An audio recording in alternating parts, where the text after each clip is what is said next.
ભરૂચના અંકલેશ્વરથી નેત્રંગને જોડતા માર્ગની કામગીરીમાં ભ્રષ્ટાચારનો આક્ષેપ કરવામાં આવ્યો છે। ₹55 કરોડના ખર્ચે માર્ગનું નિર્માણ થઈ રહ્યું છે। આ માર્ગની કામગીરીમાં ભ્રષ્ટાચારના કોંગ્રેસ આગેવાને આક્ષેપ લગાવ્યા। કોંગ્રેસે આંદોલનની અને કોર્ટ કેસની પણ ચીમકી ઉચ્ચારી છે। જવાબદાર એજન્સી સહિતના અધિકારીઓ સામે પગલાં ભરવા માટે માંગ કરવામાં આવી છે। અંકલેશ્વર વાલિયા માર્ગની કામગીરીમાં અધિકારીઓ અને કોન્ટ્રાક્ટરની મિલીભગતથી હલકી ગુણવત્તાની કરવામાં આવતી હોવાના આક્ષેપ કરવામાં આવ્યા છે। એવામાં અંકલેશ્વર વાલિયા અને નેત્રંગને જોડતો રાજ્ય ધોરીમાર્ગ નંબર 13 પ્રથમ વરસાદે જ બિસ્માર બની ગયો।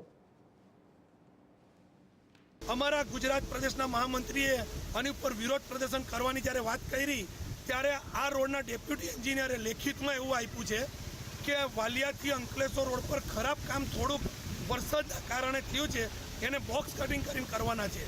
આ અધિકારીઓ ઉલ્લુ બનાવવાના ધંધા કરે છે।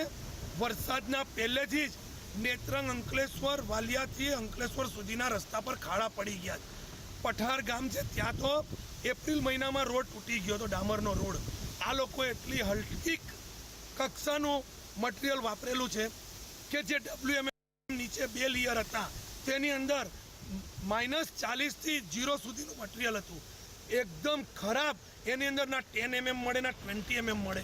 આ અધિકારીઓની મિલીભગતથી આ રસ્તાનું કામ થયું છે।